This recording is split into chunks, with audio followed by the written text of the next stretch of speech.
Tonton video ini sampai selesai agar Anda tidak gagal paham.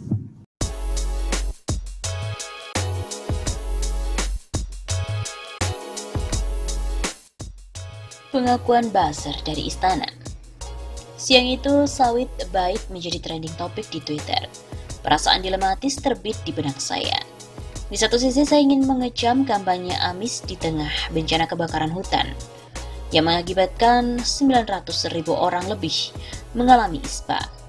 Tapi di sisi lain saya tidak ingin kehilangan pekerjaan gara-gara merecoki teman-teman saya yang sedang ngebas. Ya, mereka yang mengampanyakan sawit baik adalah teman-teman saya sama buzzer.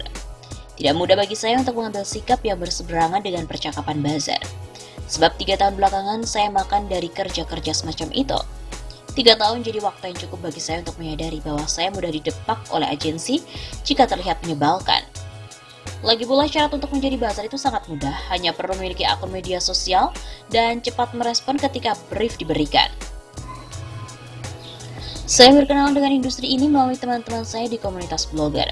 Awalnya saya hanya menerima konten pesanan di blog, itu pun hanya untuk mengulas produk dan konten placement. Saya tergiur untuk menyelami pekerjaan ini lebih dalam. Karenanya saya memantau dan juga pergi ke Jakarta untuk mendapat peluang yang lebih besar. Pada bulan kedua saya di Jakarta, sebuah agensi mengundang saya untuk menghadiri acara pemerintah. Acara itu berkonsep pameran, di mana masing-masing instansi pemerintah memamerkan program kerja, prestasi, dan yel-yel boomer. Beberapa instansi yang terlibat dalam acara itu adalah Kementerian Hukum dan HAM, KPK, Peradilan Agama, BNN atau Badan Narkotika Nasional, dan masih ada 8 lainnya. Di dalam acara itu juga ada sesi diskusi tentang hoax dan pencemaran nama baik yang difasilitasi oleh Kemkominfo. Di situ saya ditugasi untuk menulis tentang acara tersebut, kemudian diterbitkan di blog saya.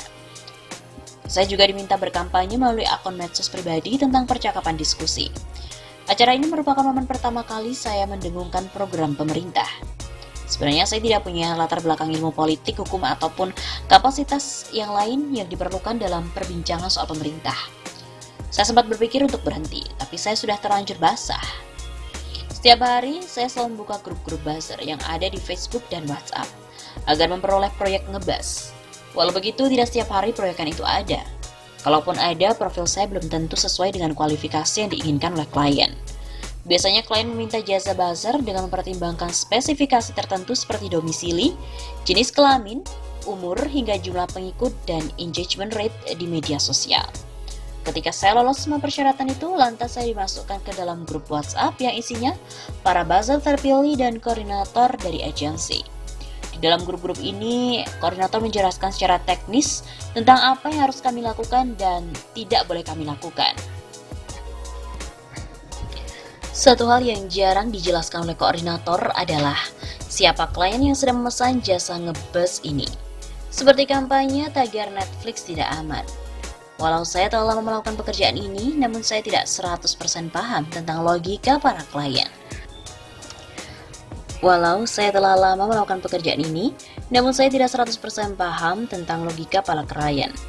Contohnya di Twitter, keberhasilan buzzer di Twitter menurut klien biasanya dilihat dari tagar tertentu yang bisa mencapai trending topic.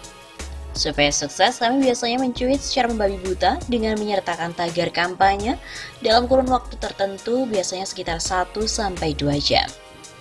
Namun ada cara lain yang dilakukan agar menjadi trending topic menggunakan quiz giveaway.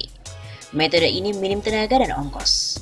Dengan iming-iming hadiah tertentu, metode giveaway ini mengharuskan siapapun yang tertarik untuk melakukan retweet, likes, dan menjawab pertanyaan kuis dengan menyertakan tagar yang sering kali tidak berhubungan dengan pertanyaan kuisnya. Cara ini ternyata cukup efektif untuk menempatkan tagar di puncak percakapan. Hal ini didorong dengan banyaknya akun giveaway hunter. Menggunakan metode giveaway untuk menjadi trending topic adalah salah satu upaya memanipulasi perbincangan publik. Misalnya tentang tagar Omnibus Law itu baik, dicuitkan 1000 kali dalam waktu 1 jam. Maka tagar itu berpotensi mengungguli tagar lain yang dicuitkan 5000 kali dalam 6 jam. Penempatan tren ini hanya berorientasi pada kata, bukan pada esensi percakapan. Beberapa teman buzzer biasanya menghapus cuitan mereka jika tagar yang dikampanyekan sudah mencapai target. Saya tidak tahu persis apa sebabnya, tapi saya menduga karena mereka sudah mendapatkan pemenang atau telah dihapus paksa oleh Twitter, karena banyak yang melaporkan. Beberapa hari lalu kenalan saya sama buzzer juga mengungkapkan kekesalannya. Ia kesal karena dimaki-maki oleh orang asing. Soalnya, yaitu karena ia memuji pemerintah di akun Twitternya. Saya menyadari semakin banyak pesanan buzzing dari pemerintah untuk meredam amukan warga bagi saya justru merupakan strategi buruk, karena semakin menyulut amarah yang lain. Dalam menghadapi caci maki, buzzer yang tidak berlindung di balik akun anonim harus memproteksi diri sendiri. Klien maupun agensi tidak pernah menjanjikan bantuan keamanan dalam kerja-kerja seperti ini. Bantuan maksimal yang mereka bisa berikan hanyalah kata-kata motivasi. Selain serangan dari sesama warga, pekerjaan juga rentan dengan jeratan Undang-Undang ITE.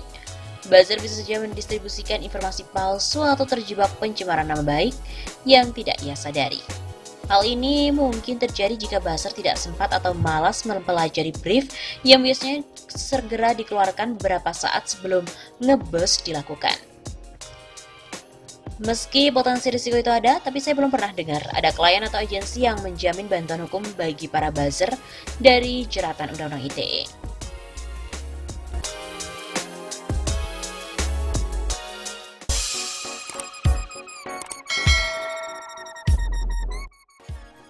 Kegaduhan tim buzzer istana terhadap kasus-kasus besar. Tidak adanya keinginan Joko Widodo untuk menutup akses orang asing masuk ke Indonesia menjadi bahan olakan publik di media sosial kali ini. Hal ini berkaca dari beberapa negara tetangga seperti Singapura dan juga Filipina yang telah melakukan lockdown atau pengisolasian negara guna mencegah penularan wabah terhadap negara-negara mereka. Namun tidak demikian dengan pemerintahan Indonesia. Berbagai asumsi dan juga dugaan publik lebih condong kesengajaan pemerintah mengundang penyakit yang berbahaya itu masuk ke tanah air untuk menutup berbagai isu politik yang tengah ramai diperbincangkan masyarakat saat ini.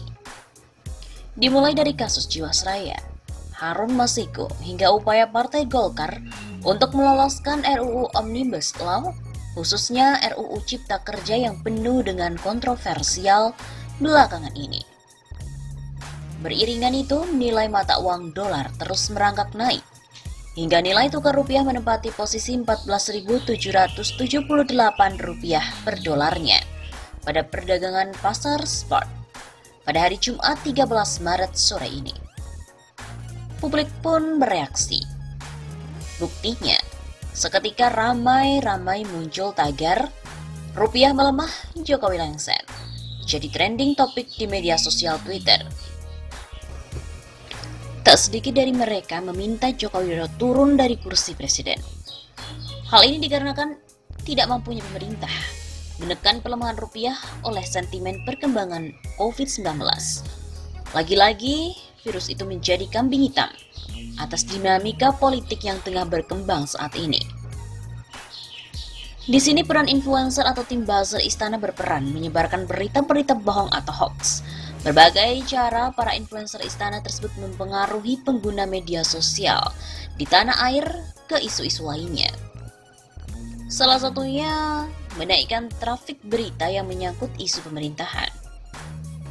Ya, mantan petinggi Partai Demokrat Marzuki Ali tiba-tiba muncul di media sosial jelang Partai Demokrat menggelar Kongres kelima pada 14 sampai dengan 16 Maret 2020 mendatang.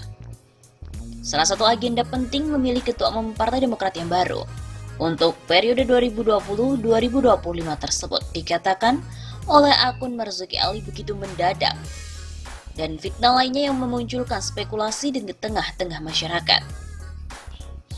Seketika semuanya menjadi ramai dibicarakan oleh pengguna medsos akibat sebarannya yang begitu luas di jejaring sosial. Ada yang menganggap Marzuki Ali ini cari panggung ataupun perhatian dari sang ketua umum untuk diajak masuk ke dalam bursa calon ketua umum baru nantinya setelah Kongres kelima berlangsung. Ada pula anggapan politisi asal Sumatera Selatan ini muncul karena sudah lama tidak disorot oleh media massa tanah air pasca berakhirnya masa jabatan kursi DPR RI pada tahun 2014 yang lalu. Dengan begitu, bisa dipastikan dinamika masalah politik tanah air yang dimulai dari lambatnya penanganan pencegahan wabah menjadi momok menakutkan di masyarakat, hingga menyebabkan melemahnya nilai rupiah. dikarenakan peran dari influencer atau tim buzzer pihak istana ini membuat kegaduhan ke masyarakat.